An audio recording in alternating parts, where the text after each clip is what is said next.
Et tu, Brute were the penultimate words of Caesar the moment before his death in William Shakespeare's Julius Caesar. It is in this moment Caesar realizes he's been murdered not only by the Senate, but by his friend Marcus Brutus in a conspiracy that shook the Republic.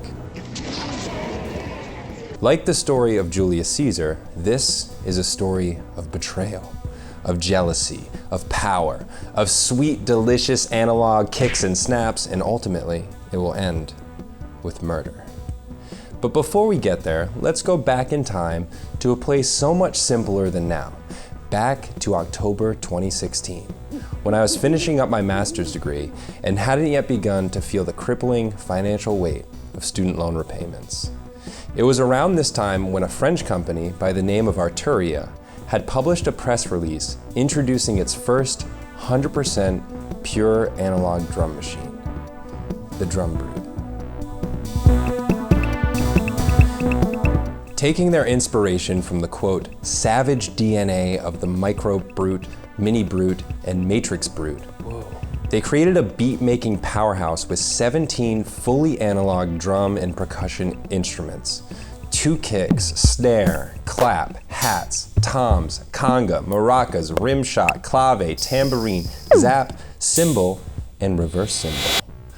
With a switchable high-pass, low-pass filter, dedicated outs for almost all of the sounds, MIDI and clock inputs for a tempo sync, a flawless and intuitive sequencer, and my 2 personal favorite features, a randomizer knob and a little tappity-tap area where, with the press of a finger, you can roll and repeat the beat, opening up a whole new world of playability for improvisation and spice. So you might see why, 3 years later in 2019, when I was in the market for a drum machine, this was the top contender.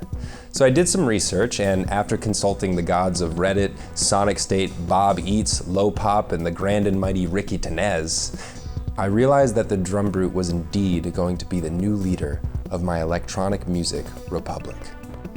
And after a monetary sacrifice in the sacred land of commerce called E-Babylon, I was able to have one delivered to my house in no time flat at a very affordable secondhand price.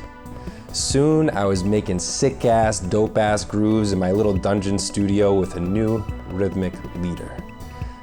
For a long time, this brute reigned supreme, casting wonderful sounds over its citizens. They particularly liked the sound of the ride cymbal, whose decay and tone you could modify, which set a fine balance between noise and ring that would cut through the mix and provide excitement unmatched by other analog cymbals on the market. But like all leaders, eventually mistakes are made, and the peasants feel their weight. The mono signal needed a lot of spice, so pedals were brought in such as reverb and delay. The kick was a bit weak, so compression was also a must. Revolution was talked about in the streets, but it was unclear if any ruler would have the playability and textures to fit within an already established republic. More important, nothing that the citizens knew of had a randomness knob, a knob that gave life and a sense of organic movement to the beats. So they just put up with these shortcomings until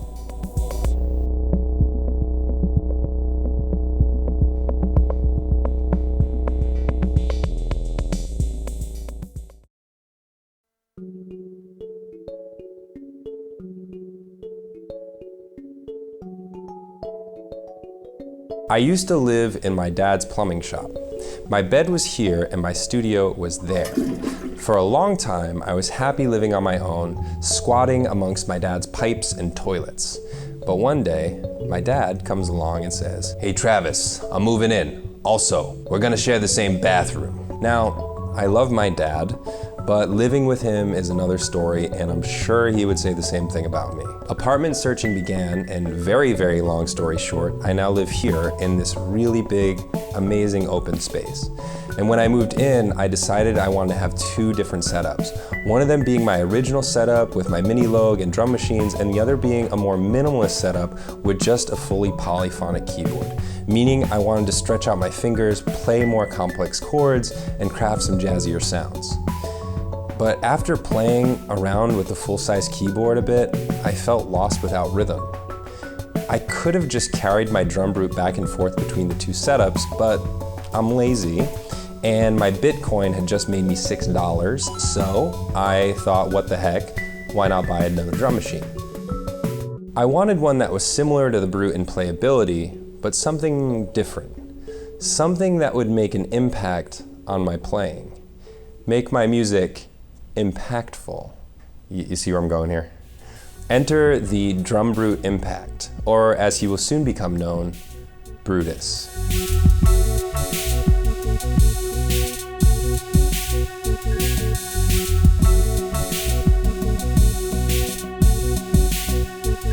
I had always assumed Brutus would not be for me because it didn't have the filter, nor did it have the separate outs for the toms. Moreover, it had 8 pads instead of 12, which means fewer sounds to work with. But I really liked the playability of its predecessor, and it was basically identical in that sense, so I thought, hey, let's give it a shot. But then it arrived, and the populace was in awe. While it didn't have a filter or toms that you could pan or the beloved ride cymbal, it had one thing that trumped the Brute. The overall sound was richer, thicker, and dare I say it, better. The kick and snare sounded particularly amazing. The distortion added way more texture, and the color button gave each pad 2 different possible sounds, which was just an added bonus. After playing around for a bit, I began to realize a tragedy was afoot. Brutus saw an opportunity, and a conspiracy was born. Before I knew what happened, the knife was drawn and plunged into Caesar's heart.